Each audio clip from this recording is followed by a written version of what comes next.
Hi students, welcome to Anil test YouTube channel. So ఈ రోజు మనం ఈ వీడియోలో ఏంటంటే ఆల్రెడీ ఒక ఏపీ హిస్టరీకి సంబంధించి మన మధ్యయుగ ఆంధ్రప్రదేశ్ చరిత్ర గురించి మాట్లాడుకోవడం జరుగుతుంది అనమాట. సో ప్రీవియస్ వీడియోలో ఏంటంటే మన కాకతీయ వంశం అనే వాళ్ళు ఏ విధంగా రాజ్యానికి రావడం జరిగింది, అంటే వాళ్ళ యొక్క పేరు అనేది కాకతీయుల కింద ఏ విధంగా స్థిరపడింది, అదే విధంగా వాళ్ళు ఏ విధంగా మన యొక్క రాజ్యానికి రావడం జరిగింది, అంటే మన యొక్క తెలుగు ప్రజలందరినీ కూడా ఏకం చేసి పరిపాలించినటువంటి మహోన్నతమైనటువంటి యొక్క కాకతీయ సామ్రాజ్యం అనే వాళ్ళు ఏ విధంగా రాజ్యానికి వచ్చారు, వాళ్ళ యొక్క పేరు అనేది వాళ్ళకి ఏ విధంగా వచ్చింది. సో ఇవన్నీ కూడా ఏంటంటే మనం ప్రీవియస్ వీడియోలో మాట్లాడుకున్నాం అనమాట. ఇంకా ఎవరైనా సరే కనుక మీరు ఆ వీడియో చూడకపోతే ఫస్ట్ ఆఫ్ ఆల్ ఆ వీడియో చూడండి. సో ఈ విధంగా ఏంటంటే 1 by 1 కంటిన్యూస్ గా మీరు సిరీస్ లో కనుక వీడియోస్ చూసినట్లయితే కనుక మీకు ఏపీ హిస్టరీకి సంబంధించి ఖచ్చితంగా 75 మార్కులు 70 మార్కులు రావడానికి నేను మన ఛానల్లో ఈ యొక్క వీడియోస్ అన్ని కూడా ఏంటంటే మీకు అందించడం జరుగుతుంది అనమాట. సో మీరు చేయవలసిందల్లా ఏంటంటే ఈ యొక్క వీడియో నచ్చితే కనుక మీ యొక్క అభిప్రాయాన్ని కామెంట్ సెక్షన్ లో చెప్పండి. అదే విధంగా ఒక లైక్ కూడా చేయండి అనమాట. ఇంకా మన డీటెయిల్స్ లోకి వెళ్ళిపోతే మన ప్రీవియస్ వీడియోలు ఏంటంటే కాకతీయులు ఏ విధంగా రాజ్యానికి వచ్చారు అది మాత్రమే మనం చూసుకున్నాం అనమాట. సో ఈ వీడియోలో ఏంటంటే కనుక అసలు తొలి కాకతీయులు అంటే ఎవరు, అదే విధంగా మలి కాకతీయులు అంటే ఎవరు, వాళ్ళు ఏ విధంగా రాజ్యానికి రావడం జరిగింది, అదే విధంగా వాళ్ళ కాలంలో జరిగినటువంటి పరిస్థితులు అనేవి ఏ విధంగా ఉన్నాయి, అంటే రాజకీయ చరిత్ర అనేది ఏ విధంగా ఉంది. సో దీని గురించి ఏంటంటే మనం క్లారిటీగా మాట్లాడుకుందాం. అసలు తొలి కాకతీయులు అని ఎందుకని పిలవడం జరిగిందంటే కనుక ఇక్కడ ఉన్నటువంటి తొలి కాకతీయులు ఎవరంటే కనుక బేతరాజు 1 గాని, లేదా అతను కొడుకైనటువంటి ప్రోలరాజు 1 గాని, బేతరాజు 2 గాని, దుర్గరాజు 2 గాని, తర్వాత చివరిగా వచ్చినటువంటి యొక్క ప్రోలరాజు 2 గాని, సో వీళ్ళందరినీ కూడా ఏంటంటే తొలి కాకతీయులు అని పిలవడం జరుగుతుంది అనమాట. సో ఎందుకని తొలి కాకతీయులు అని పిలవడం జరిగిందంటే కనుక వీళ్ళందరూ కూడా ఏంటంటే ఒకళ్ళ కింద సామంతులుగా ఉండి వాళ్ళ యొక్క రాజ్యాన్ని పరిపాలించుకోవడం జరిగింది అనమాట. అంటే మనం ఆల్రెడీ స్టోరీలో మాట్లాడుకున్నాం ఏమని, యొక్క రాష్ట్రకూట సామంతరాజు అయినటువంటి యొక్క కాకత్య గుండని ఎవరైతే ఉన్నాడో ఇతను ఏంటంటే దానార్నవుడి దగ్గరికి వెళ్ళి తన తమ్ముడైనటువంటి ఈ యొక్క అమ్మరాజు 2 ఎవరైతే ఉన్నాడో ఆ యొక్క అమ్మరాజు 2ని చంపేసి దానవరుల కోసం ఏంటంటే సింహాసనం అనేది ఇవ్వడం జరుగుతుంది అనమాట. సో దాని గురించి ఏంటంటే ఆ దానార్నవుడు మాగల్లు శాసనం అనేది వేశాడు అనమాట. ఆ యొక్క మాగల్లు శాసనంలో ఏంటంటే కాకత్య గుండను గురించినటువంటి ఇన్ఫర్మేషన్ మొత్తం కూడా ఏంటంటే అతను ఆ యొక్క శాసనంలో చెక్కించాడని చెప్పి మనం ఆల్రెడీ చూసాం అనమాట. సో ఈ విధంగా ఏంటంటే కాకత్య గుండకు సంబంధించిన ఇన్ఫర్మేషన్ మొత్తం కూడా ఏంటంటే దానార్నవుడు చెక్కించినటువంటి మాగల్లు శాసనంలో మనకి బయలుపడింది అనమాట. సో అదే విధంగా ఈ యొక్క కాకత్య గుండను కొడుకైనటువంటి బేతరాజు 1 ఏంటంటే రాజ్యానికి రావడం జరుగుతుంది అనమాట. మరి బేతరాజు 1 ఏ విధంగా రాజ్యానికి వచ్చాడంటే కనుక ఈ యొక్క చాళుక్యులైనటువంటి వాళ్ళు ఎవరైతే ఉన్నారో, అంటే ఈ యొక్క ముదిగొండ చాళుక్యులు ఎవరైతే ఉన్నారో, ఈ యొక్క ముదిగొండ చాళుక్యులు ఏంటంటే ఈ యొక్క కొరివి ప్రాంతం ఏదైతే ఉందో ఈ యొక్క కొరివి ప్రాంతం మొత్తం కూడా ఏంటంటే కాకత్య గుండను ఆక్రమించుకోవడం జరుగుతుంది అనమాట. సో వీళ్ళు ఏం చేస్తారంటే కనుక ఇక్కడ ఉన్నటువంటి ఇక విరియాల వంశానికి చెందినటువంటి ఎర్ర భూపతి దగ్గరికి వెళ్తారనమాట. వెళ్ళి ఏమని చెప్తారంటే కనుక మా యొక్క కొరవాడి ప్రాంతం ఏదైతే ఉందో ఇదంతా కూడా ఏంటంటే రాష్ట్రకూట్ల సామంత రాజు అయినటువంటి ఇక కాకర్తి గుండను ఆక్రమించుకున్నాడు కాబట్టి ఆ రాజ్యాన్ని మాకు ఇప్పించండి అని చెప్పి ఇక్కడ ఉన్నటువంటి ముదిగొండ చాళుక్యులు ఏం చేస్తారంటే కనుక ఈ యొక్క విరియాల వంశానికి చెందినటువంటి ఎర్రభూపతి సహాయం అనేది కోరడం జరుగుతుంది అనమాట. సో ఈ యొక్క ఎర్రభూపతి ఏం చేసేటప్పుడు కాకర్తి గుండన దగ్గరికి వెళ్ళి కాకర్తి గుండతో యుద్ధం చేసి ఆ యొక్క కాకర్తి గుండను ఏంటంటే చంపడం అనేది జరుగుతుంది అనమాట. సో ఈ విధంగా మిరియాల వంశానికి చెందినటువంటి ఎర్రభూపతి రాజు కాకర్తి గుండను చంపేసి తన రాజ్యం అనేది ఏదైతే ఉందో, అంటే ఈ యొక్క ముదిగొండ చాళుక్యులు కోరుకున్నటువంటి యొక్క కొరవి ప్రాంతం ఏదైతే ఉందో అదంతా కూడా ఏంటంటే వాళ్ళకి ఇవ్వడం జరుగుతుంది అనమాట. సో మరి కాకర్తి గుండన కొడుకు ఎవరు మనకి బేతరాజు 1 అనమాట. మరి ఇతను ఏంటంటే చాలా చిన్నపిల్లవాడు అనమాట. అంటే ఈ యొక్క ఎర్రభూపతి రాజు ఈ యొక్క కాకర్తి గుండను చంపే టైంకి ఇతను చాలా చిన్నపిల్లవాడు అనమాట. సో మరి చిన్నపిల్లవాడు కాబట్టి ఇతను సింహాసనం అధిష్ఠించడానికి అవకాశం అనేది లేదనమాట. సో దీన్ని ఏంటంటే చూసినటువంటి యొక్క ఎర్రభూపతి భార్య ఏం చేస్తుందంటే కాంసాని ఈ యొక్క పశ్చిమ చాళుక్య రాజు అయినటువంటి యొక్క తైలపుడి దగ్గరికి వెళ్తుంది అనమాట. వెళ్ళి మీరు ఎలాగోలాగా రాజ్యాన్ని మీరు నాశనం చేశారంటే ఆ యొక్క రాజ్యాన్ని అంతా కూడా మీరు కలిపేసుకున్నారు, కాకపోతే ఏంటంటే ఈ యొక్క కాకర్తి గుండనే చచ్చిపోయాడు కాబట్టి అతని కొడుకు అయినటువంటి బేతరాజు 1 ఏంటంటే మీరు ఆదరించండి, అంటే మీ రాజ్యంలో ఏదో ఒక రాజ్యం అనేది ఈ యొక్క బేతరాజు 1కి మీరు ఇప్పించండి అని చెప్పి ఇక్కడ ఉన్నటువంటి విరియాల వంశానికి చెందినటువంటి ఎర్రభూపతి భార్య అయినటువంటి కాంసాని ఏంటంటే తైలపుడి దగ్గరికి వెళ్ళి అభ్యర్థించడం జరుగుతుంది అనమాట. ఈ యొక్క అభ్యర్థిని విన్నటువంటి యొక్క తైలపుడు ఏం చేస్తాడంటే సరే ఎలాగోలా కాకర్తి గుండం చచ్చిపోయాడు, అంటే ఈ యొక్క కాకర్తి గుండం చచ్చిపోయాడు, సో అతని కొడుకు ఏంటంటే చాలా చిన్నపిల్లవాడు కాబట్టి అతనికి ఏదో ఒక చిన్న రాజ్యం అనేది అప్పచెప్తామని చెప్పి ఈ యొక్క బేతరాజు 1కి ఏంటంటే హనుమకొండ ప్రాంతం లేదా వరంగల్ ప్రాంతం ఏదైతే ఉందో ఆ ప్రాంతాన్ని ఏంటంటే నువ్వు పరిపాలించుకోని చెప్పి ఇక్కడ ఉన్నటువంటి పశ్చిమ చాళుక్య రాజు అయినటువంటి తైలపుడు ఏంటంటే బేతరాజు 1కి ఆ రాజ్యం అనేది ఇవ్వడం జరుగుతుంది అనమాట. అంటే ఈ విధంగా ఏంటంటే కాకతీయ రాజ్యానికి పునాదులు అనేవి పడ్డాయి అనమాట. సో ఈ విధంగా కాకతీయ గుండను కొడుకైనటువంటి బేతరాజు 1 ఏంటంటే రాజ్యానికి రావడం జరుగుతుంది. ఈ యొక్క బేతరాజు 1 బిరుదు ఏంటంటే కనుక కాకతీయ పురాధినాథ. అదే విధంగా తర్వాత వచ్చినటువంటి ప్రోలరాజు 1 బిరుదు ఏంటంటే కనుక కాకతీయ వల్లభ. తర్వాత బేతరాజు 2 యొక్క పేరు ఏంటంటే కనుక విక్రమ చక్రి అనమాట. అంటే ఈ విధంగా ఏంటంటే ఫస్ట్ ఆఫ్ వీళ్ళందరూ కూడా ఏంటంటే ఒక రాజుల కింద వీళ్ళు సామంతులుగా ఉన్నారనమాట. ఫస్ట్ ఏంటంటే వీళ్ళు రాష్ట్రకూట్ల కింద సామంతులుగా ఉన్నారు. తర్వాత ఏంటంటే బేతరాజు 1 కాడి నుంచి ఏంటంటే వీళ్ళు పశ్చిమ చాళుక్య రాజులు ఎవరైతే ఉన్నారో తైలపుడి దగ్గర నుంచి వాళ్ళ కాలంలో ఏంటంటే వాళ్ళ కింద వీళ్ళు సామంతులుగా ఉన్నారు కాబట్టి వీళ్ళందరినీ కూడా ఏంటంటే తొలి కాకతీయులు అని చెప్పి పిలవడం జరుగుతుంది అనమాట. అదే విధంగా మలి కాకతీయులు అంటే ఎవరంటే కనుక సో మలి కాకతీయులు అంటే ఆబ్వియస్గా ఏంటంటే వీళ్ళందరూ కూడా ఏంటంటే స్వతంత్రం అనేది ప్రకటించుకున్నారు అనమాట. అంటే అంతకు ముందు కాకతీయులు అందరూ కూడా ఏంటంటే ఎవరో ఒకరు రాజు కింద వాళ్ళు సామంత రాజుల కింద ఉన్నారనమాట. అంటే వాళ్ళ రాజ్యానికి వాళ్ళు స్వతంత్రం అనేది ప్రకటించుకోలేదు. కాకపోతే ఇక మలిక్ కాకతీయులు లేదా స్వతంత్ర కాకతీయులు అంటే ఏంటంటే గనక వీళ్ళు స్వతంత్రం అనేది ప్రకటించుకున్నారనమాట.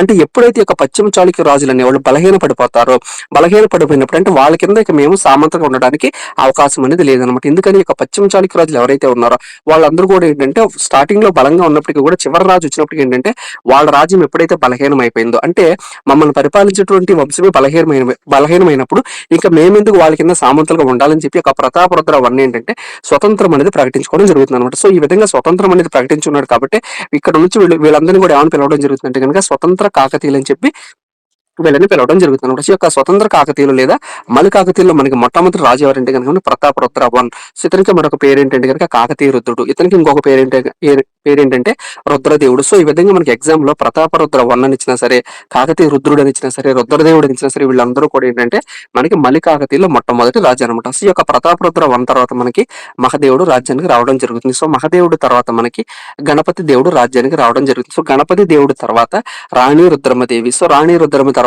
ఏంటంటే ప్రతాపరుద్ర టూ. సో వీళ్ళందరి గురించి మనం ఏంటంటే వన్ బై వన్ మాట్లాడుకుందాం. కాకపోతే ఏంటంటే అసలు ఈ యొక్క స్వతంత్ర కాకతీయ లేదా మలి కాకతీయ యొక్క రాజ్య పరిపాలన అంటే రాజుల యొక్క ఆర్డర్ అనేది ఏ విధంగా ఉంది, సో ఇది మాత్రమే మనం మాట్లాడుకున్నాం అనమాట. సో ఇది ఈ యొక్క తొలి కాకతీయుల గురించినటువంటి సమాచారం. అదే విధంగా మలి కాకతీయులు అనేవాళ్ళు ఏ విధంగా వచ్చారు, మలి కాకతీయులు ఎందుకు అన్నారు, దాని గురించినటువంటి కంప్లీట్ ఇన్ఫర్మేషన్ అన్నమాట. సో ఇప్పుడు ఏంటంటే మనం ఇక్కడ ఉన్నటువంటి తొలి కాకతీయులు ఎవరైతే ఉన్నారో వీళ్ళ గురించి కూడా కంప్లీట్ గా మాట్లాడుకుందాం. సో తొలి కాకతీయులు మనకి మొట్టమొదటి రాజు ఎవరంటే కనుక బేతరాజు వన్ అనమాట. సో ఆల్రెడీ మాట్లాడుకున్నాం. ఈ యొక్క బేతరాజు వన్ ఏ విధంగా వచ్చాడు, కాకతీయ గుండె యొక్క కొడుకైనటువంటి యొక్క బేతరాజు వన్ కామసాన్ని ఏం చేసిందంటే పశ్చిమ చాళుక్య రాజు అయినటువంటి టైలపుడి దగ్గరికి వెళ్ళి ఎంతో కొంత రాజ్యం అతనికి ఇవ్వమని చెప్పినప్పుడు అతను ఏం చేస్తాడంటే కనుక వరంగల్ ప్రాంతం అంటే కొరువు ప్రాంతం ఏదైతే ఉందో ఆ కొరువు ప్రాంతం నువ్వు పరిపాలించుకో అని చెప్పి పశ్చిమ చాళుక్యుల సామంతుల కింద అయితే ఏంటంటే బేతరాజు వన్ ఏంటి ఇక కాకతీయ వంశం ఏదైతే ఉందో దాన్ని పరిపాలించుకోవడం జరుగుతుంది అనమాట. సో తర్వాత ఏంటంటే ఇక్కడ ఉన్నటువంటి కళ్యాణ చాళుక్యులు ఎవరైతే ఉన్నారో వీళ్ళకి అదే విధంగా చోళులు ఆల్రెడీ మనకి తమిళనాడులో అంటే తమిళనాడులో మనకి యొక్క చోళులు అనే వాళ్ళు ఏంటంటే వాళ్ళ యొక్క రాజ్య పరిపాలన అనేది కొనసాగించడం జరుగుతుంది అనమాట. సో తరచుగా ఏంటంటే ఇక్కడ ఉన్నటువంటి కళ్యాణ చాళుక్యులకి అదే విధంగా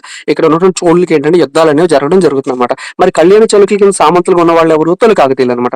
సో వీళ్ళు ఏం చేస్తారంటే కనుక కళ్యాణ చాళుక్యుల తరపున ఇక్కడ ఉన్నటువంటి చోళులు ఎవరైతే ఉన్నారో వాళ్ళతో యుద్ధం అనేది చేయడం జరుగుతుంది. పర్టికులర్ గా ఈ యొక్క బేతరాజు వన్ కాలంలో ఏంటంటే కళ్యాణి చాళుక్యుల తరపున ఇతను ఏంటంటే ఈ చోళులతో యుద్ధం అనేది చేయడం జరుగుతుంది అనమాట. సో ఈ విధంగా ఏంటంటే బేతరాజు వన్ కళ్యాణి చాళుక్యుల తరపున తమిళనాడులో ఉన్నటువంటి చోళులు ఎవరైతే ఉంటారో వాళ్ళతో యుద్ధం అనేది చేయడం వల్ల ఇతనికి వచ్చినటువంటి బిరుదు ఏంటంటే కనుక చోళ చమువర్ధ ప్రమదిన అనే బిరుదు అనేది యొక్క బేతరాజు వన్ అనేది రావడం జరుగుతుంది అనమాట. సో అదే విధంగా ఇతను ఏంటంటే ఒక శనిగారం శాసనం అని చెప్పి ఒక శాసనం అనేది వేయించడం జరుగుతుంది అనమాట. సో కరీంనగర్ ప్రాంతంలో ఉన్నటువంటి ఒక శనిగారం అనే ప్రాంతంలో ఏంటంటే ఇతను ఒక శాసనం అనేది వేయించడం జరుగుతుంది. సో ఆ యొక్క శాసనాన్ని శనిగార శాసనం అని చెప్పి పేర్కొనడం జరుగుతుంది అనమాట. అంటే మొట్టమొదటిగా ఈ యొక్క కాకతీయులు ఎవరైతే ఉన్నారో తొలి కాకతీయులు ఎవరైతే ఉన్నారో వీళ్ళ గురించినటువంటి శాసనం వేయించినటువంటి రాజు ఎవరంటే కనుక మనకి బేతరాజు వన్ అనమాట. సో కరీంనగర్ ప్రాంతంలో ఇతను శనిగరం శాసనం వన్ అని ఇతను వేయించడం జరిగింది అనమాట. సో ఈ యొక్క శాసనంలో ఏంటంటే కాకతీయులకు సంబంధించినటువంటి ఇన్ఫర్మేషన్ మొత్తం కూడా అతను పేర్కొనడం జరిగింది అనమాట. సో ఇంకొకటి ఏంటంటే ఈ యొక్క చోళులు ఎలాగైతే ఇతను యుద్ధంలో ఓడించేస్తాడో అదే విధంగా ఏంటంటే వేములవాడ చాళుక్యులు ఎవరైతే ఉన్నారో ఆ యొక్క వేములవాడ చాళుక్యులను కూడా ఓడించేసి వాళ్ళకున్నటువంటి రాజ్యాన్ని మొత్తం కూడా ఏంటంటే కాకతీయుల వంశంలో కలిపేసుకున్నాడు. ఎవరు మనకి ఈ యొక్క తొలి కాకతీయుల మొట్టమొదటి రాజు అయినటువంటి బేతరాజు వన్ అనమాట. అంటే ఫస్ట్ ఏమో చోళులతో యుద్ధం చేశాడు, చోళులతో యుద్ధం చేసి చోళ చమువర్ధ ప్రమదిన అనే బిరుదు పొందాడు. తర్వాత ఏంటంటే వేములవాడ చాళుక్యులు ఎవరైతే ఉన్నారో వాళ్ళను కూడా ఓడించేసి ఆ రాజ్యాన్ని మొత్తం కూడా ఏంటంటే కాకతీయ వంశంలో కలుపుకోవడం జరిగింది అనమాట. అంటే కాకతీయ రాజ్యాన్ని ఏంటంటే తను విస్తరించుకోవడం ఏంటంటే వేములవాడ చాళుక్యులు ఓడించి తన రాజ్యంలో కలుపుకున్నాడు అనమాట. సో ఆ తర్వాత ఏంటంటే ఇతని కాలంలో ఉన్నటువంటి మంత్రి ఎవరంటే కనుక నారాయణయ్య. సో ఇతను ఏంటంటే దీనికి సంబంధించిన సమాచారం మొత్తం కూడా ఏంటంటే అతను చెక్కించడం జరిగింది అనమాట. అంటే శనిగరం శాసనంలో ఇన్ఫర్మేషన్ మొత్తం కూడా ఏంటంటే ఇతను చెక్కించడం జరిగింది. సో ఎవరు చెక్కించారంటే కనుక మంత్రి నారాయణయ్య అనమాట. అదే విధంగా ఈ యొక్క మంత్రి నారాయణ టైంలోనే మనకి తూర్పు చాళుక్యుల్లో మనకి యుద్ధమల్ల టూ అని చెప్పి ఆల్రెడీ మనం మాట్లాడుకున్నాం కదా. ఆ యొక్క యుద్ధమల్ల టూ అనే చోళరాజు ఉన్నాడు కదా. ఆ యొక్క చోళుడు ఏంటంటే మనకి ఈ యొక్క జైనులు ఎవరైతే ఉన్నారో ఆ జైనుల కోసం ఏంటంటే ఒక జైనాలయం అనేది అతని కాలంలో అతను స్టార్ట్ చేయడం జరిగింది, అంటే కట్టడం జరిగింది అనమాట. సో అదేంటంటే వీళ్ళ టైంకి ఏంటంటే శిథిలా వ్యవస్థకి చేరుకుంది అనమాట. సో దాన్ని ఏంటంటే ఇక్కడ ఉన్నటువంటి బేతరాజు వన్ ఏం చేశాడంటే కనుక యొక్క యుద్ధమల్ల టూ చోళుడికి చెందినటువంటి యొక్క యుద్ధమల్ల టూ స్థాపించినటువంటి యొక్క జైనాలయం ఏదైతే ఉందో దాన్ని పునరుద్ధరణ చేశాడు అనమాట. అంటే దానికి మరమ్మతులు చేసి మరలా జైన మతాన్ని కూడా ఏంటంటే తన రాజ్యంలోకి అతను తీసుకురావడం జరిగింది అనమాట. సో ఇది ఈ యొక్క మనకి మొదటి రాజు అయినటువంటి బేతరాజు వనకు సంబంధించి సంబంధించినటువంటి సమాచారం అనమాట.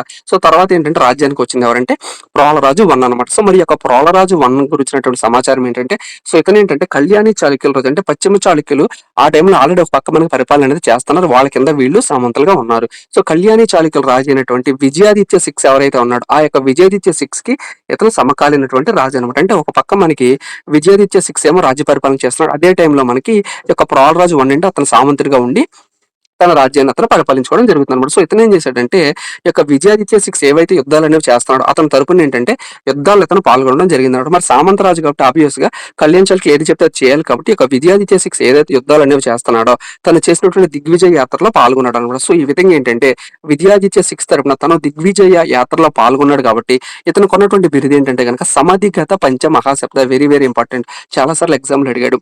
సమాధిగత పంచ మహాశబ్ద అనే బిరుదు కలిగినటువంటి కాకతీయ రాజు ఎవరంటే కనుక మనకి ప్రోలరాజు 1 అనమాట. అదే విధంగా ఇతను కొన్నటువంటి మరొక బిరుదు ఏంటంటే అరికేసరి. తర్వాత ఇతను వేయించినటువంటి శాసనం ఏంటంటే కనుక శనిగరి శాసనం. మరి ఆల్రెడీ శనిగరి శాసనం మనకి మొదటి రాజు బేతరాజు 1 వేయించాడని చూసాం కదా. సో అతను వేయించినటువంటి శాసనం ఏంటంటే శనిగర శాసనం 1, బట్ ఇతను వేయించినటువంటి శాసనం ఏంటంటే శనిగర శాసనం 2 అనమాట. అంటే రెండవ శాసనం, ఒకే ప్రాంతంలో ఇతను రెండవ శాసనం వేయించాడు కాబట్టి దీన్ని శనిగర శాసనం 2 అని చెప్పి పేర్కొనడం జరుగుతుంది అనమాట.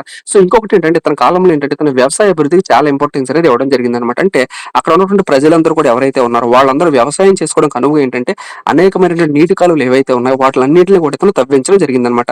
అంటే వ్యవసాయం చేసుకునే వాళ్ళకి నీరుని అందించడానికి ఇతను ఏంటంటే తటాకాల నిర్మాణం అనేది ప్రత్యేకించి కాకతీయుల కాలంలో తటాకాల నిర్మాణం అనేది మొట్టమొదటిసారిగా ఎవరి కాలంలో మనకి స్టార్ట్ అయిందంటే కనుక ప్రోలరాజు 1 కాలంలో మనకి స్టార్ట్ అయిందనమాట. సో ఇతను నిర్మించినటువంటి తటాకాలు ఏవంటే కనుక కేసరి సముద్రం, అంటే తటాకం యొక్క పేరు అనమాట. ఇది సముద్రం కాదు, కేసరి సముద్రం అనే తటాకాన్ని నిర్మించినటువంటి రాజు అనమాట ఇతను. అదే విధంగా ఇతను ఏంటంటే శైవ మతాభిమాని అనమాట. అంటే శివుడికి చెందినటువంటి మతాభిమానం అనమాట. సో ఈ విధంగా శైవ మతాభిమాని కాబట్టి ఇతను గురువు అయినటువంటి రామేశ్వర పండితుడు అని ఒక గురువు ఉంటాడు అనమాట. అంటే ఒక మఠాధిపతి ఇతను. ఈ యొక్క రామేశ్వర పండితుల కోసం ఇతను ఏంటంటే చేజనపల్లి అనే గ్రామాన్ని దానం చేయడం జరుగుతుంది. ఎవరు? ప్రోలరాజు 1 అనమాట. అంటే ప్రోలరాజు 1 తన గురువు అయినటువంటి రామేశ్వర పండితుడు ఎవరైతే ఉన్నాడో ఈ యొక్క రామేశ్వర పండితుడి కోసం చేజనపల్లి అనే గ్రామాన్ని ఇతను దానం చేయడం జరుగుతుంది. సో దానం చేసి ఆ గ్రామాన్ని, అంటే ఆ గ్రామం ఏదైతే దానం చేస్తాడో దాన్ని పేరు ఏమైనా మార్చాడంటే శివాపురం అని, ఆ ఒక ఊరి పేరుని ఏంటంటే శివాపురం కింద ఇతను మార్చడం జరుగుతుంది అనమాట.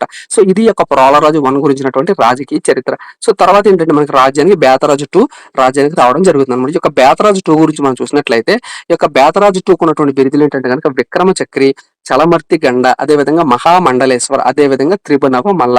సో మరలా చూడండి ఒకసారి, బేతరాజు 2 ఉన్నటువంటి బిరుదులు ఏంటంటే విక్రమ చక్రి, అదే విధంగా చలమర్తి గండ, అదే విధంగా మహామండలేశ్వర, ఇంకోటి ఏంటంటే కనుక మనకి త్రిభునవ మల్ల. సో ఇతనికి ఉన్నటువంటి బిరుదులు అనమాట అవి. సో ఇతను వేయించినటువంటి శాసనం ఏంటంటే ఇతను వరంగల్ ఏంటంటే కాజీపేట శాసనం అనేది ఒక శాసనం అనేది ఇతను వేయించడం జరిగింది అనమాట. సో అంతకు ముందు శనిగరం శాసనం 1 ఏమో మనకి మొదటి రాజు వేయించాడు. సో తర్వాత ఏంటంటే శనిగరం శాసనం 2 మనకి రెండో రాజు వేయించాడు. సో ఇతను వేయించినటువంటి శాసనం ఏంటంటే కనుక మనకి కాజీపేట శాసనం, వరంగల్లో కాజీపేట శాసనం ఇతను వేయించడం జరిగింది అనమాట.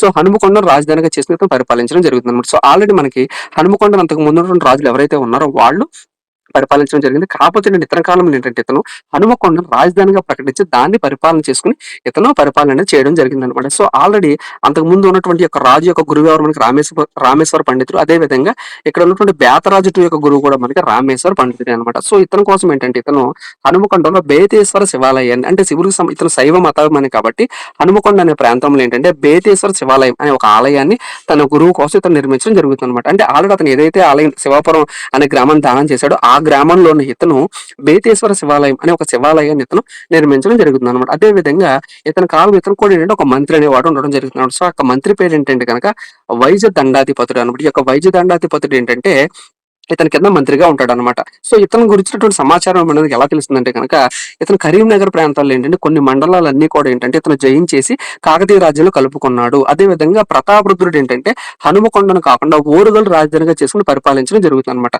అంటే ఈ రెండు విషయాలు కూడా మనకి ఇతను వేయించినటువంటి దెక్కల్లు శాసనం ఏదైతే ఉందో ఆ దెక్కల్లు శాసనం ప్రకారం మనకి అర్థమవుతాయి అనమాట. అంటే ఇతను వేయించినటువంటి, అంటే ఇక బేతరాజు 2 వేయించినటువంటి యొక్క దెక్కల్లు శాసనంలో మనకి ఏ ఏ విషయాలు అర్థమవుతున్నాయి అంటే కనుక ఇతను కరీంనగర్ కొన్ని మండలాలు ఏవైతే ఉన్నాయో వాటిలన్నింటినీ జయించేసి కాకతీయ సామ్రాజ్యంలో కలుపుకున్నాడు. అదే విధంగా తర్వాత వచ్చినటువంటి ప్రతాపరుద్రుడు ఎవరైతే ఉన్నాడు, ఈ యొక్క ప్రతాపరుద్రుడు హనుమకొండను కాకుండా ఓరుగల్లును రాజధానిగా చేసుకుని పరిపాలించాడు అనే వివరాలన్నీ కూడా మనకి ఇతను వేయించినటువంటి దెక్కల్లు శాసనం ఏదైతే ఉందో ఆ శాసనంలో మనకు లభ్యమవుతున్నాయి. అదే విధంగా ఇతను తన సామ్రాజ్యాన్ని విస్తరణ చేసుకున్నటువంటి కాకతీయ సామ్రాజ్యం ఏదైతే ఉందో ఆ సామ్రాజ్యాన్ని తర్వాత అంటే మిగిలినటువంటి రాజ్యాలు ఏవైతే ఉన్నాయో వాటిలన్నింటిని కూడా జయించడానికి తన యొక్క సామ్రాజ్యాన్ని విస్తరణ చేసుకున్నాడు అని తెలియజేసినటువంటి శాసనం ఏంటంటే కనుక మనకి పద్మాక్షి ఆలయ శాసనం అనమాట. ఇది యొక్క మనకి బేతరాజు 2 గురించినటువంటి సమాచారం. సో నెక్స్ట్ వచ్చినటువంటి రాజు ఎవరంటే కనుక మనకి దుర్గరాజు 2 అనమాట. ఈ యొక్క దుర్గరాజు 2 గురించినటువంటి సమాచారం అనేది మనకి అంతగా ఇన్ఫర్మేషన్ అనేది లేదు. సో ఇతను ఏంటంటే పెద్ద కొడుకు అనమాట. అంటే ఇక్కడ ఉన్నటువంటి బేతరాజు ఎవరైతే ఉన్నాడో అతని తర్వాత మనకి ఆల్రెడీ బేతరాజు 2 ఎవరైతే ఉన్నారో అతని తర్వాత వచ్చినటువంటి పెద్ద కొడుకే ఈ యొక్క దుర్గరాజు 2 అనమాట. సో ఇతను కూడా ఏంటంటే అతని గురువు ఎవరంటే కనుక రామేశ్వర పండితుడు. అతను ఆల్రెడీ మనకి ఏంటి రామేశ్వర పండితుడి కోసం మనకి ఒక గ్రామాన్ని దానం చేశాడని చూసాం కదా. ఆ గ్రామంలో ఏంటంటే ఇతను అనేక దాన ధర్మాలు నిర్మించాడు తప్ప ఇతని గురించిన సమాచారం మనకి ఎక్కువగా లభ్యం లేదనమాట. సో నెక్స్ట్ మనకి రాజ్యానికి వచ్చింది ఎవరంటే కనుక మనకి ప్రోలరాజు 2 అనమాట. సో ప్రోలరాజు 2 గురించి ఏంటంటే చాలా ఇన్ఫర్మేషన్ అనేది ఉంటుంది అనమాట. సో ఇతని గురించి ఎగ్జామ్ లో ఎక్కువ కాన్సన్ట్రేషన్ చేయడానికి అవకాశం అనేది ఉందన్నమాట. సో ఎందుకంటే కనుక తొలి కాకతీయులను గొప్ప రాజు అనమాట. అంటే మనం ఏ రాజ్యం తీసుకున్నప్పటికీ కూడా ఏంటంటే ప్రతి రాజ్యంలో ఏంటంటే మనం మొట్టమొదటి రాజు ఎవరు అని చదువుకోవాలి, అదే విధంగా గొప్ప రాజు ఎవరు అని చదువుకోవాలి, అదే విధంగా ఆఖరి రాజు అంటే లాస్ట్ రాజు ఎవరు. సో ఈ మూడింటి గురించి కూడా మనం కాన్సన్ట్రేషన్ అనేది చేసినట్లయితే కనుక ఎగ్జామ్ లో ఏ విధంగా సరే క్వశ్చన్ ఇచ్చినా సరే మనం ఎగ్జామ్ లో ఏంటంటే మంచి మార్కులు రావడానికి మనకు అవకాశం ఉంటుంది అనమాట. సో ఈ విధంగా ఏంటంటే ఈ యొక్క ప్రోలరాజు 2 ఎవరంటే కనుక మనకి తొలి కాకతీయుల్లోని గొప్ప రాజు అనమాట. సో ఇతనికి ఉన్నటువంటి బిరుదులు ఏంటంటే కనుక దారిద్ర్య విద్రావణ. అంటే ఏంటంటే ఇతను రాజ్యంకి వచ్చే నాటికి ఏంటంటే రాజ్యంలో ఉన్నటువంటి పరిస్థితులు అనేవి చాలా దరిద్రంగా ఉన్నాయన్నమాట. అంటే ఆ రాజ్యంలో ఉన్నటువంటి పరిస్థితులు అన్ని కూడా అంటే ఆ దరిద్రం ఏదైతే ఉందో ఆ దరిద్రం మొత్తం కూడా ఇతను తీసివేశాడు కాబట్టి ఇతను కొన్నటువంటి బిరుదు ఏంటంటే కనుక దారిద్ర్య విద్రావణ అనమాట. సో ఈ విధంగా ఇతను తొలి కాకతీయుల గొప్పవాడు. ఈ యొక్క కాకతీయ సామ్రాజ్యం ఏదైతే ఉందో దాని మొత్తాన్ని కూడా ఏంటంటే ఇతను విశేష కృషి చేశాడు అనమాట. అదే విధంగా ఇతను ఏంటంటే హనుమకొండలో ఒక 3 ఆలయాలు నిర్మించడం జరిగింది అనమాట. అవి ఏంటంటే సిద్ధేశ్వర ఆలయం, రెండోది ఏంటంటే కనుక పద్మాక్షి ఆలయం, మూడోది ఏంటంటే కనుక స్వయంభూ దేవాలయం. సో ఈ విధంగా ఏంటంటే ఇతను ప్రోలరాజు 2 ఏంటంటే హనుమకొండలో సిద్ధేశ్వర ఆలయం నిర్మించడం జరిగింది, పద్మాక్షి ఆలయాన్ని నిర్మించడం జరిగింది, అదే విధంగా స్వయంభూ దేవాలయం. సో ఈ మూడు ఆలయాలను కూడా దేవాలయాలు కూడా నిర్మించినటువంటి రాజు మనకి ప్రోలరాజు 2 అనమాట. అదే విధంగా ఇతని కాలంలో మనకి వరంగల్ కోట ఏదైతే ఉందో అంటే ఓరుగల్ రాజధానిగా చేసుకుని వీళ్ళు పరిపాలించారు కదా, దానికి సంబంధించిన కోట ఏదైతే ఉందో ఆ కోట యొక్క నిర్మాణం అనేది ఇతని కాలంలోనే ప్రారంభమైంది అనమాట. సో ఇక్కడ ఏంటంటే విద్యార్థులందరూ కూడా ఒక విషయం గుర్తుపెట్టుకోండి. సో ఇతని కాలంలో ఏంటంటే మనకి ఈ యొక్క ఓరుగల్లు కోట నిర్మాణం అనేది ప్రారంభమైంది అనమాట. బట్ ఆ యొక్క ఓరుగల్లు కోట నిర్మాణం అనేది పూర్తి చేసింది ఎవరంటే కనుక మనకి గణపతి దేవుడు. అంటే తర్వాత మనం గణపతి దేవుడి గురించి మాట్లాడతాం. సో ఫస్ట్ ఆఫ్ ఆల్ ఏంటంటే ఈ యొక్క వరంగల్ కోట ఏదైతే ఉందో ఈ యొక్క వరంగల్ కోటను నిర్మాణం ప్రారంభించింది ఎవరంటే కనుక మనకి ప్రోలరాజు 2 అనమాట. ఈ యొక్క వరంగల్ కోటని పూర్తి చేసింది ఎవరంటే కనుక మనకి గణపతి దేవుడు. అలా కాకుండా ఇక్కడ వరంగల్ కోట ఏదైతే ఉందో దానికి లోపల అదేవిధంగా బయట మెట్లు అదేవిధంగా అనేకమైనటువంటి సోపానాలు సుందరంగా తీర్చిదిద్దింది ఎవరంటే కనుక మనకి రాణి రుద్రమదేవి అనమాట. సో ఇది విద్యార్థులందరూ కూడా గుర్తుపెట్టుకోండి. ఇది యొక్క వరంగల్ కోటకు సంబంధించినటువంటి సమాచారం. అదేవిధంగా ఇతని కాలంలో కూడా అంటే ఒక మంత్రి అనేవాడు ఉండేవాడు అనమాట. అంటే ప్రతి రాజుకి సంబంధించి ఒక మంత్రి గురించి నేను చెప్తున్నాను కదా, అదంతా మీరు ఏంటంటే జాగ్రత్తగా నోట్ చేసుకోండి. సో ఇతని కాలంలో ఇతని దగ్గర ఉన్నటువంటి మంత్రి ఎవరు, ఈ యొక్క ప్రోలరాజు 2 మంత్రి ఎవరంటే కనుక మనకి బేతన మాచుడు అనమాట. సో ఇతను ఏంటంటే కనుక జైన మతాభిమాని. సో అదే విధంగా నత్తవాడి రాజ్యాన్ని ఒక రాజు అనేవాడు అప్పుడు పరిపాలిస్తూ ఉంటాడు. అంతే ఒక రాజ్యమే కాకుండా చిన్న చిన్న పక్కన ఏంటంటే చిన్న చిన్న రాజ్యాలన్నీ అనేకమనే ఉండేవి అనమాట. అందులో నత్తవాడి రాజ్యం ఏదైతే ఉందో ఆ యొక్క నత్తవాడి రాజ్యాన్ని పరిపాలించినటువంటి రాజు ఎవరంటే కనుక దుర్గరాజు అనమాట. ఈ యొక్క దుర్గరాజు యొక్క చెల్లెలు ఎవరంటే కనుక ముష్పమాంబ లేదా దీన్ని ముప్పమాంబ అనే టెక్స్ట్ బుక్స్ లో ఉంటుంది అనమాట. సో ఈ యొక్క నత్తవాడి రాజ్యం పరిపాలించినటువంటి దుర్గరాజు ఎవరైతే ఉన్నాడో అతని యొక్క చెల్లెలైనటువంటి యొక్క ముప్పమాంబ ఏంటంటే ఇక ప్రోలరాజు అతను ఏంటంటే వివాహం అనేది చేసుకోవడం జరుగుతుంది అనమాట. సో ఈ విధంగా వివాహం చేసుకుని కడలాలయ బసది అనే ఒక జైనులకు సంబంధించిన ఒక ఆలయాన్ని ఏంటంటే ఇతను తన భార్య కోసం ఏంటంటే గ్రామాన్ని దానం చేయడం జరుగుతుంది అనమాట. అంటే ఇతని కాలంలో బేతనామాచుడు అని ఒక మంత్రి ఉండేవాడు. అతను ఏంటంటే జైన మతం అని, అదే విధంగా పక్కన ఉన్నటువంటి నత్తవాడి రాజ్యం ఏదైతే ఉందో దాన్ని పరిపాలించేటువంటి రాజు దుర్గరాజు యొక్క చెల్లెలు ఎవరంటే కనుక మనకి ముప్పమాంబ. ఈ ముప్పమాంబని యొక్క ప్రోలరాజు ఏంటంటే వివాహం అనేది చేసుకోవడం జరుగుతుంది. సో ఈ విధంగా వివాహం చేసుకుని ఈవిడ కూడా ఏంటంటే జైన మతాభిమాని కాబట్టి కడలాలయ బసది అనే ఒక జైన దేవాలయం ఏంటంటే ఈవిడ కోసం ఇతను దానం చేయడం జరిగింది అనమాట. సో ఇది యొక్క ప్రోలరాజుకు సంబంధించినటువంటి సమాచారం. సో నెక్స్ట్ ఏంటి మనకి ఆల్రెడీ మనం మాట్లాడుకున్నాం ఈ యొక్క ప్రోలరాజు 2 ఎవరైతే ఉన్నాడో ఈ యొక్క ప్రోలరాజు 2 ఏంటంటే వెలనాటి చోళులతో ఆల్రెడీ మనకి ద్రాక్షారామ యుద్ధం అనేది చేశాడు అని చెప్పి మనం ఆల్రెడీ గత వీడియోలో మాట్లాడుకున్నాం. సో అదే పాయింట్ మరలా ఇక్కడ చెప్తున్నాను చూడండి. ఈ యొక్క ప్రోలరాజు 2 అంటే మనకి ఎగ్జామ్ లో ఎలా అడుగుతాడంటే ఈ యొక్క కాకతీయ రాజులో ద్రాక్షారామ యుద్ధంలో పాల్గొన్నటువంటి రాజు ఎవరు, ప్రోలరాజు 1, ప్రోలరాజు 2 లేదా రుద్రమదేవుడు లేదా రాణి రుద్రమదేవి. సో ఈ విధంగా అడుగుతాడు అనమాట. సో అందువల్ల ఏంటంటే ఈ యొక్క ప్రోలరాజు 2 ఏంటంటే వెలనాటి చోళుల్లో చివరి రాజు అయినటువంటి గొంకరాజు ఎవరైతే ఉన్నాడో ఆ గొంకరాజుతో ఏంటంటే ఇతను ద్రాక్షారామ యుద్ధంలో ఇతను పాల్గొనడం జరుగుతుంది. అంటే ఈ యొక్క ద్రాక్షారామ యుద్ధంలో ఏంటంటే వెలనాటి చోళుల్లో గొంకరాజు తరపున మన ఆల్రెడీ రాజేంద్ర 2 పాల్గొన్నాడు అని చెప్పి మనం ఆల్రెడీ చూసాం కదా. సో ఆ రాజేంద్ర 2 ఏంటంటే ఇక ప్రోలరాజు 2తో యుద్ధంలో పాల్గొని ప్రోలరాజు 2ని ఓడించేసాడు అని మనకి ఎలా తెలుస్తుందంటే కనుక ద్రాక్షారామ శాసనం ప్రకారం మనకి అర్థమవుతుంది అనమాట. అదే విధంగా ఇతను ఏంటంటే ఇతను రాజ్య విస్తరణ చేస్తున్నాడు కాబట్టి శ్రీశైలంలోని పానుగల్లు వరకు తన రాజ్యాన్ని ఇతను విస్తరణ చేశాడు అనమాట. అంటే మొదటిగా ఉన్నట్టు కొంచెంగా ఉన్నటువంటి రాజ్యాన్ని ఏంటంటే ఇతను విస్తరణ అనేది చేశాడు అనమాట. అంటే తన రాజ్యాన్ని వ్యాపించుకుంటూ వెళ్ళిపోయాడు, పెంచుకుంటూ వెళ్ళిపోయాడు అనమాట.